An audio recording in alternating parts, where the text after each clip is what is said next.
Happy Tuesday, Monday, whatever it is, everybody. Hope you're all having a wonderful day.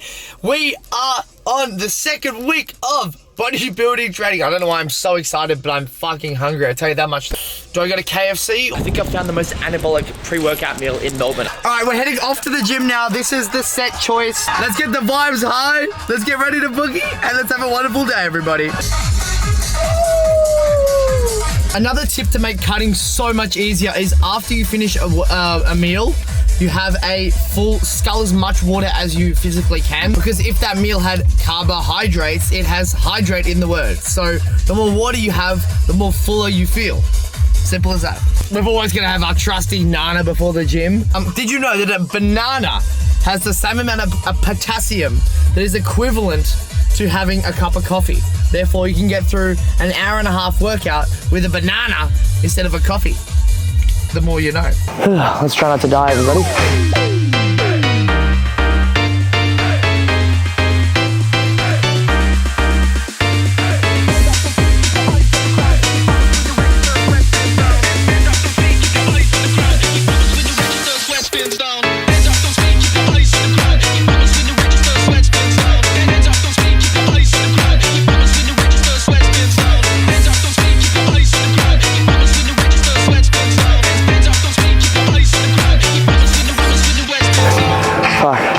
So yeah, not 100% happy with that, but I mean, it's pretty grueling that last rep. I wasn't expecting to get, go up 5 kilos in 1 week, especially on bench press. It's such a, technical movement.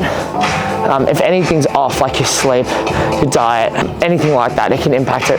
If I was to go up to 105 and I was to bounce it off my chest and I got it for 8 reps, which is what I didn't do, if I was to do that and then I look back on it, I'll be like, oh, I've made progress, but I was bouncing it, versus last week I was strictly pausing for a second. That means I haven't actually made progress. All I've done is use momentum. I train my first set to 1 rep in reserve, and then train my last set till failure. So the 1 set before, the 1 rep in reserve set is pretty much to minimize the amount of fatigue that I've generated. And then the last set to failure is to ensure that I'm actually training to failure. I'm not training with reps left in the tank. When I attempt to do my last rep, if I get that rep, I have to go again. And then I have to go until I can't get the weight any further. It's honestly not the most optimal, but it ensures that I'm training to failure. Having that 1 set that's not 100% failure means that it minimizes the amount of fatigue that is generated, rather than doing 2 sets to failure. Both sets back to failure would lead to a lot of, if I got 8 reps for the first set leading it to, and training to failure, and then I went for the second set, it's likely that I'd get like 5 reps. So those 3 reps that I would have dropped is, it just doesn't sound as consistent than if I do, the first set for 8 reps. Then if I say I do the first set for 6 reps, knowing that I've got 1 more rep in the tank, and then I get 7 reps on the next one, or 7.5, because I get to the point where I can't lift the weight any further. And that's, it's a half a rep, making sure that I've got the most stimulus and recruited the most motor units. But the only exercise that I don't do that with is my compound exercises, because they're very fatiguing anyway. You don't really need to train them to failure. They're very, you don't really need to train barbell bench press to failure. If you want to, you can. I would not suggest it unless you have a spotter and you have a will to die. But yeah, anyway, I'm going to stop yapping and I'm going to do the set. Also, if you like videos like this, feel free to subscribe. I really appreciate it. It helps me out so much. If you do like videos and you like to see this face that isn't annoying you, it isn't yapping too much, please subscribe.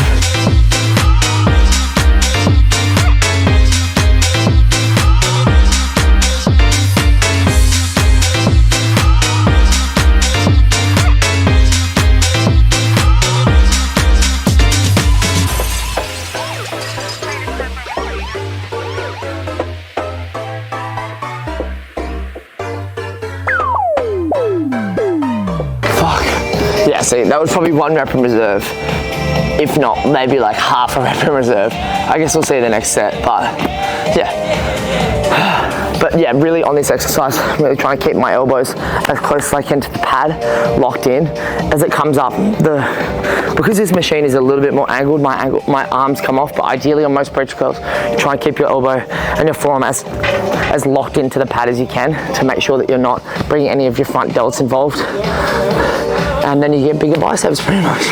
I'll take the shirt off because it got a bit hot. I actually feel pretty good today. I feel pretty pumped up. You want to impress a gym crush, just like this. Your biceps look bigger. I've got the Ollie Leishman beyond the belly set up. That's going to carry me through.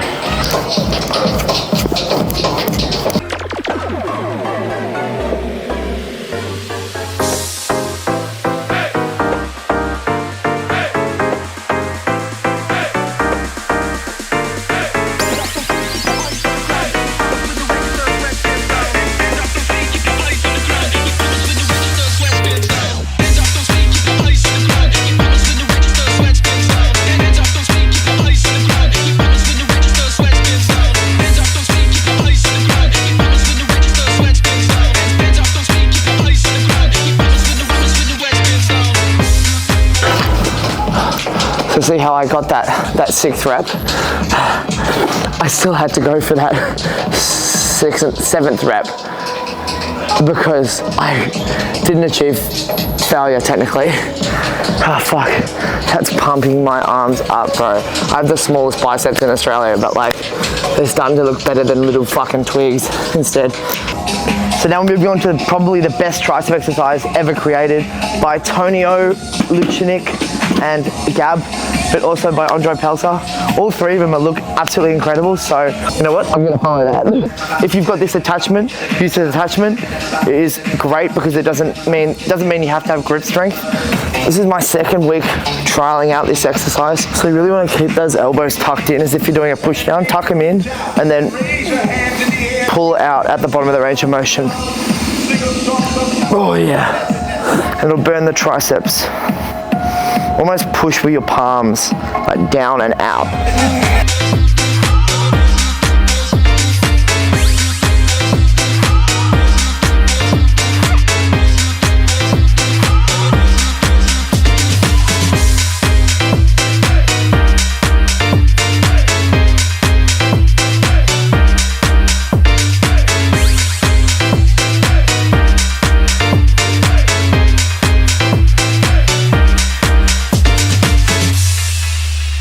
If you're wondering why I'm doing triceps next as opposed to like back, it's because my arms are my weak point. Like I said before, my biceps are weak, my triceps are weak. So in this regard, I'm putting my triceps as my next priority behind my biceps. Then I'll move on to back, and then I'll move on to lateral raises because they're just like the last exercise, and I probably should put them further up in the session.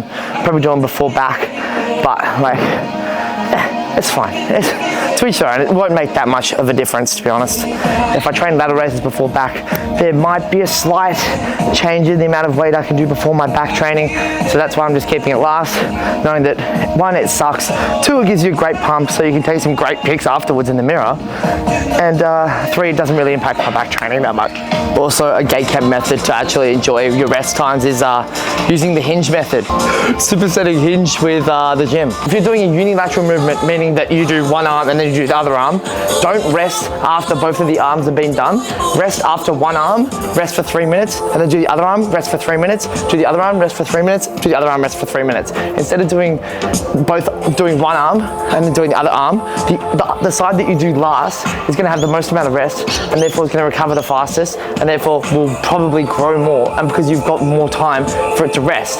If you do it this way, each side has an equal amount of rest times between sets, and it's just better. Simple as that. You grow a big lattage. So I like to do the Woody Wiesman strategy. Single arm. Same thing as what I said before. Resting after this arm's done, then resting after this arm's done, then back, then back.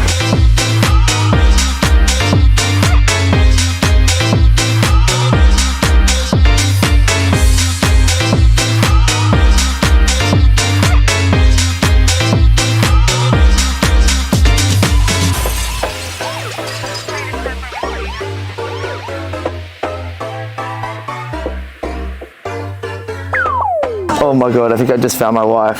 Oh my god. Yeah. Anyway, sorry, I'm getting distracted. I'm meant to be on a hinge, not working out. They say this is the lingerie for men, a compression tee, so you guys gotta let me know if I look any good in it or if I look like a, I don't know, skinny twig. So anyway, thank you all so much for watching. If you like videos like this, don't forget to like, comment, subscribe. Hope you're all having a wonderful day. I'll see you in the next video. Thank you all so much for the support. Everything has been amazing lately. Yeah, keep doing what you're doing and I'll keep supplying you the great videos. Hope you're all having a wonderful night. I'll see you in the next video. Okay, bye-bye.